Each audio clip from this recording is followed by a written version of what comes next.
Overwatch League represents a different direction than esports have taken in the past.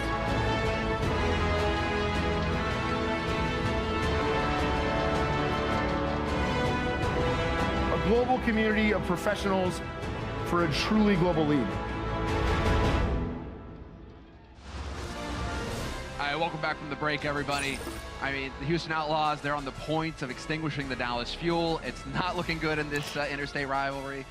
What do you make of it, Hex? You gotta get your momentum back somewhere. So Dallas has to play for pride here and maybe just start cleaning up some of the calls. I mean, we're gonna have a substitution. I believe there's the man himself. Taimu is gonna be coming in for Siegel as we move on to our fourth map. And Taimu, you know, he's been a big part of this team for a long time. I think he's got the right attitude to turn it around for this team if they're being a little bit, I don't know, disagreeing. Taimu can bring people together. Yeah, Taimu's not quiet. Him and Mickey sitting side by side. I feel like there's it's like one-sided, a little lopsided a bit for Dallas.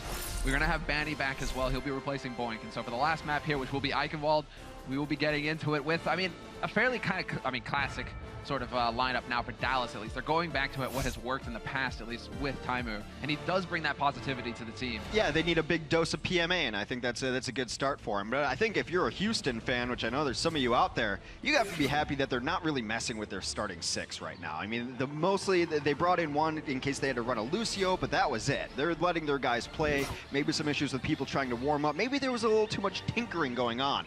But this six seems to be their most solid so far. And what a performance they put on against Dallas. You got to give it to Jake. I mean, it seems like he's just nonstop getting value out of his ultimates, the Dragon Blade, the Riptire. He just constantly gets kills, which is always just, I mean, it's like tightening the thumb screws on Dallas. Dallas just can't seem to find a way to deal with this guy, even though, I mean, we kind of saw Siegel, you know, taking the fight to him a bit. It just wasn't enough because guess what? You still have Linkser, and Linkser is shredding you too. You can only call a man Jake Rat so many times until he busts out a blade and proves everybody wrong. That was an amazing Genji performance he brought out against a composition that Genji should not really work all that well against. He had to eat a couple of Siegel mines to start it out, but just the perseverance there, hard work paying off as we enter into Eichenwalda. We need to actually just agree on a way to say that. No, that's the thing, is that even Germans don't agree on it. Like, there's an old German and there's a new German way of saying it. So there are technically, actually, at very least, two ways to say it. Eichenwalda and Eichenwald. I love it, though. This is the devs basically toying with everybody, saying, we'll pick the name of a map that nobody can agree on. And everybody wins at that point. Yeah, that E-map is what I call it. I've never called it that before, nor will I. E-map? E-map. That doesn't work. No, I'm vetoing it. Thank you. All right, 10 seconds until we get into the action here, and so I think we can start getting a little bit of an idea of the rosters, at least what they're going to run. And well, Jake, again, a man of many weapons. This time he's going to turn to rockets. It's going to be Pharah for him. So we're going to get to see him in all forms. The defensive Pharah is interesting. Taimu already just eats a rocket right out of the gates. It's going to be difficult for Taimu to find the angle on it, but it is up to him to be able to deal with that Pharah Mercy. In fact, he's got to coordinate with Chips here because it's not just him. He's got, oh my goodness! You see Taimu in the kill feed, but that little icon next to him is Chips. They discorded Jake in the sky, and they absolutely need that. Taimu bringing the thunder already. There we go. Turns out you just needed some fins in here. I mean, you had Linkser over on Houston. Dallas are like, right, what do we need to do? We need to turn it around here. Bring in our own fin. And sure enough, Taimu just wrecking house. He's already got 60% on the ult as well. Deadeye is going to be perfect to zone out Houston. And so a very quick first point take here for Dallas. Houston now, they have to set up the defense, and you can say, Taimu, you can't pull any fast ones on him. So sneaky.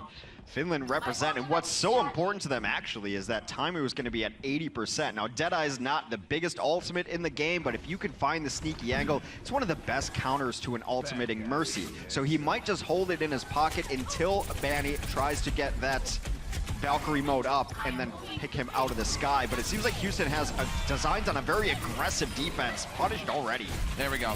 Good call out here. The communication seems to be crisp. They're calling out their targets. Taimu is hitting shots left and right, and in fact wins the duel versus Linkser. We haven't been able to say that too often so far this series. And things definitely looking up here for Dallas. They are burning bright. Oh, Linkser's going to go to a McCree of his own, and this is what I wanted to see in the Texas matchup. A McCree versus a McCree. I was going to be disappointed if we didn't have it, but more importantly, it's Taimu versus Linkser, two of the best players on their respective teams.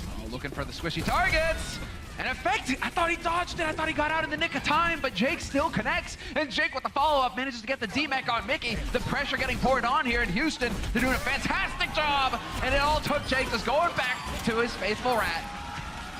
He will lay down the Overwatch spray so people know he's been there.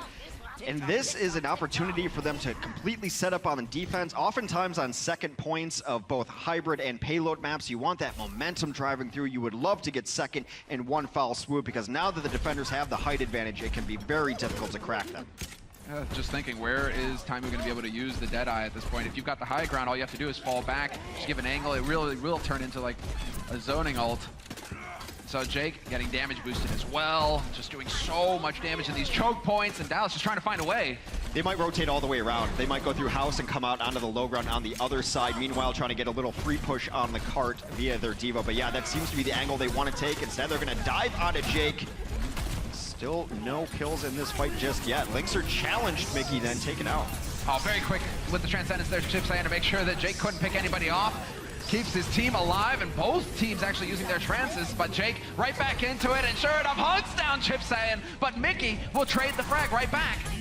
There's no more terrifying sound as a Zenyatta than a Riptire. You just try to hit a charge volley of orbs to try to take it out, but it is a very big ask in that situation. The Valkyrie out for Dallas brought them up to life. It is 4v5 right now. Next kill might decide this fight. Solid work between Muma and Colmat right now to start picking up the back line. I like it. You lose Muma, fair enough. He'll get back quick enough on the Winston, but Colmat really keeping the pressure on, and Linkser finds a headshot on Effect. They are putting up one hell of a fight right now, Houston. It seems they've identified one of the biggest threats on this Dallas Fuel team, and it has been a fact. Everyone talked to us in the preseason about how this guy is a robot playing on a different level, so they've decided to take him out of the game. They've run his hard counters. Effect has been very quiet through this entire matchup. Yeah, raucous. Just getting clever there with the volley. Fair enough. I mean, you connect to the squishy target there. You are able to just get that one pick, that one shot. And that'll win a fight for you. If you could just take out the Tracer right away, who's just peeking a corner somehow, they have to completely reset. There's only 2 minutes, 30 seconds left on this clock as well for Dallas. And again, trying to go for the wrap here. Maybe trying to get a bit of a sandwich. Linkser getting healed through it. The Deadeye buying even more time. Eventually has to give up on it, but that's fine because Dallas, they're still struggling to make progress. You see that Taimu has kept his Deadeye in his pocket. He was waiting for that Valkyrie that Banny has up. I can't see where Banny is right now, but probably hiding from that Deadeye. Taimu does not find anything with it. 6 shots from Linkser though.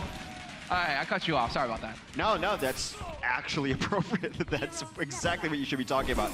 The Valk did come out from Bonnie in that fight to bring them all up to life. Maybe not the most necessary, but Taimu was trying to get it done at the Deadeye, just couldn't find his angle.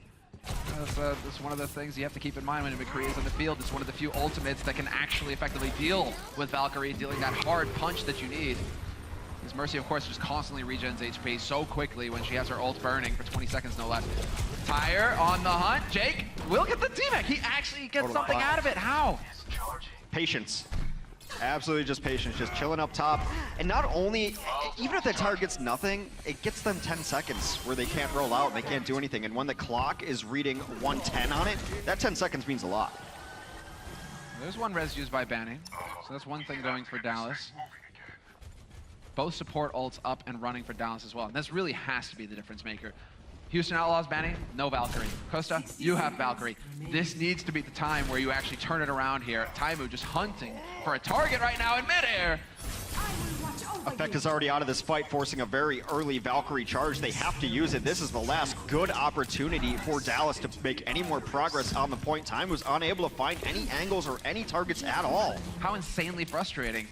Great positioning coming in from Houston, and you can see the frustration here building, mounting for Taimu. He's desperate to find a target, and as soon as he makes a play to try and open up a line of sight, guess who's there to zap him out of the way? In the last 20 seconds, Valk went off, Trance went off, and the first person to die in all of that is Custa at the end of his Valkyrie. And that Taimu once again having to give ground. Muma's not going to let him go, though. Jake, got to be a little bit careful jumping around like that out in the open when there's a scoped rifle at work. Mickey trying to push the point forward just a little bit here, trying to create some space for his team, and he's actually gaining some decent ground right at the end as well. Only 5 seconds left before we kick it into overtime, but Jake once again reclaims the payload, and Mickey just doing the best that he can to try and buy time here for his teammates to get back into this.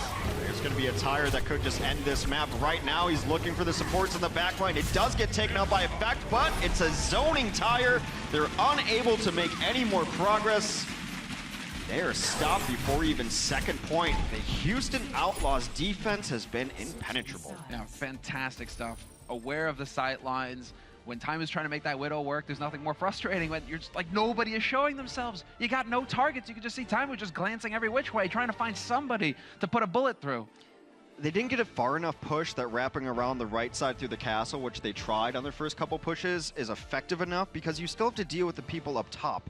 And what that requires is that your coordination on your dive has to be there to at least knock people off. They were running the right composition. They had a Winston, they had a Diva. Maybe you need the DPS to go up there with you, so that's not a Tracer, that's not a McCree. You need a Genji, something that can use the mobility to get up top there to just help dislodge them. It seemed that Houston was hanging out up top and never really pressured off of their spot. Yeah, Jake, I think that's a lot to do with Jake as well. When you have that Junkrat up there and you have to go through the tight doorway, you're getting mines rained in on you, you're getting grenades chucked in your face. I mean, that's not a fun place to be if you're Dallas. And here's the thing, you think like, oh, we'll just run a Pharah, get up there and boop them off. But when you've got Linkser on the ground rocking a hand cannon, your Pharah doesn't stand a chance. As he's like, peace. Guess what? It's called Peacekeeper. But peace reigns in my sphere of control. We're going to get into it now. It is going to be a swap yet again. Dallas will be the ones defending. Houston will be on the attacking side. And already going to keep an eye on what they're running. Pretty sure Muma, again, is not going to run Symmetra. Just, keep that in mind. But Jake on the Pharah again. So why can't you let me have the 15 seconds of hope that there's going to be a Symmetra? What, offensive Symmetra? I've played ranked. This is totally viable. It works all the time. It works all the time. You definitely do not put a hole in your desk when that happens. All right, when your teammate locks that in. All right, good times. It's going to be up to Effects to deal with Jake in the sky. Jake's coming in on this because he expects a Junkrat on the ground. That is a nice opening volley from Chips. Linkser out of the fight on the defense. That opens the gate. Yeah, there you go. He highlights it perfectly. Exactly what you mentioned. You can get that pick on the Tracer who's kind of peeking around the corner, and that's going to stall things out. Well, luckily, for Linkser, he doesn't have too far to run, so he'll be back in the fight soon enough. Jake just trying to get some rockets, trying to build up that ultimate as quickly as possible here, and they are getting a bit too low here. Chip saying at risk. Damage boosted rockets do a lot. He's not been able to clean up any fight. He's distributing that damage a little too much, and Jake will go down. Effect finds the target that he needs, and the rest of the Outlaws will fall in turn. Both DPS here for Dallas are getting very close to their ultimates. So that'll do perfect here to buy even more time. I like that Muma is allowing Banny to get some ult charge as well off of him, not going to a health pack, not running back in for the free heal. Definitely give your healers the chance to build their ultimates as well, because that's only going to help you going into the push. We're going to give a bit of a replay here of Time of cleaning house. Not every day you see somebody cleaning house with shrapnel. I would think it'd be the opposite. It'd be kind of dirty, but it works. There's two places you don't want to fight: in a basement in World War II and in a hallway in Eichenwald. Linkser, he will be able to stay alive on this, keeping the pressure on. Effects, though, doing massive damage. 2 quick kills for him, and the important one is on Banny, taking him out of the fight. And again, this is looking very good here for Dallas. They have really turned it around.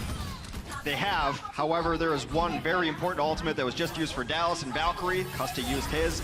Bonnie will have his in the next fight. That means they will have the Valkyrie advantage. Usually means the man advantage given the resurrection mechanics. And this is why Deadeye can be so good, taking out those targets in the sky. Sick follow-up there. That was crisp, that was clean. That's exactly what you need to see from Effects. That's what Dallas need him to do. He is their point man when it comes to dealing with Jake, and Jake has Barrage ready as well. But there's the Valk getting used, and so we'll see. I mean, Houston, they need to take advantage of this ultimate. Oh, they know they're a great spot for the Valk because you can resurrect Jake, which is why he has the freedom to use that barrage, knowing he'll be brought back to life. However, Mickey took out Bonnie during that fight. Bonnie and Jake out of the fight. Do the Outlaws have the bodies on the point to bring this back? They just might. Keeping it alive, keeping it running. And so Houston, they will get the first cap, and they will begin to push that payload. And we all saw just how far Dallas got, not very. And so things, with how Houston have been performing so far, things could be shaping up. And this is all about that combo, right? When you have the Valkyrie in play, Jake, he's got the barrage. Perfect positioning from him right behind the Orisa shield. He's boosted up, doing maximum damage. Sick combo coming through there for Houston. They really needed to make it count. Barrage can be a death sentence. Oh. Speaking of, that is a huge pulse bomb from Linkser. Takes down 2. This doorway hold from the Dallas Fuel is not long, and they will be evicted off this point as Houston continues to push. What I was saying is that Barrage is a death sentence. You're a static target. No one's going to let you get away with that. So you can really only pull off a Barrage when you've taken out anyone who can shoot at you, like another Pharah or a McCree, or you know you're going to get resurrected. Otherwise, you're better off just holding on to it. Something to keep in mind for all the Pharah mains out there. I'm pretty sure that they've had some frustrating barrages of their own in the past where they get picked immediately without being able to get anything done. Still, Muma, he will be forced back. He's getting dangerously low right now. Drops behind Coolmac, who's been demaxed as well. And so Dallas, again, buying valuable time. We're past the 3-minute mark here for Houston. And if they can get the kill on Muma, this would be big again. Just the kill feed filled with white. The aggression here from Dallas. Enough is enough, Hex. Well, Houston has the composition to be able to deal with dislodging the high ground. Lynx are on his own grand tour all the way in the background here. But they've got not only the dive tanks in your D.Va and your Winston to take the high ground, they've got Lynxer, or Jake rather, who's going to come up with them and force a response out of them. Now, they would have liked to have gotten a Dragon Blade up there too, but they've dislodged them. Now they're going to take free push. You can do this as many times as you want. A Blade comes out for Jake. This is it. He needs to find the kills, and he's not going to do it. For once, Jake not able to get any value out of his ultimate apart from positioning, forcing Dallas back. But they did a great job of sticking together. Dallas, in effect, drops out of nowhere. Doesn't get the kill, but that was so close. Jake just had a heart attack. Jake, the escape artist right there, and I would beg to differ that he didn't get anything out of that Dragon Blade. Sometimes you can consider it a success if you force out a Transcend, which is good in that fight. So the support ultimates now both being used for Dallas Fuel. But on the other side of things, Houston had to use all of theirs as well. Everyone kind of throwing ults willy-nilly here. Speaking of throwing ults, Matt drops a bomb over top and takes down two. And that's it. Costa is out of the fight as well, and they're running out of space here. Dallas, they need to keep some kind of presence here. They need to contest on the point. It is going to move forward so quickly. You want to keep the 3 on there. Keep the 3 on there, Houston. Get it in there as fast as possible. Peaks a little bit more speed, and they are not going to have any time here, Dallas. You can see they're just jumping in. Coco trying to buy time, but he's going to be a great focus target. Rockus already going to town with the heavy pulse rifle, picking up the kill on Taimu, who's not long for this world.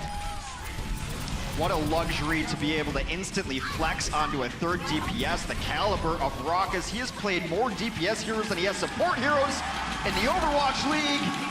The Houston Outlaws 4-0. The Dallas Fuel. The sweep. Dallas definitely did not expect this result coming into this series. You were thinking it was going to be a bit more competitive between the two. Dallas, a real threat coming into the league. And no, turns out that Houston, it's the hair. It's got to be the hair. Rockus with those locks, it's got to be the hair game. It's like Samson. Their power's in their hair. Perfect. So, I mean, we'll see. They are going to eventually get over there to shake Dallas's hands. Good sportsmanship. All of them. And Jake, I'm glad to see that Jake, at least, he's talked a lot about hard work, about dedication. Well, it's paid off today for sure. I think the versatility is really shines through, that the Outlaws are able to run this pretty much 6-man composition with subbing in a Lucio here or there. But the thing that Rockus gives you is that he can play the DPS and not miss a beat. So he's a support main, generally plays a Zenyatta, but he flexed on to so many DPS there towards the end onto the 76, just to give them that extra oomph, that extra bit of firepower they needed. We'll get the replay of Jake. I mean, he really showed on the Junkrat today.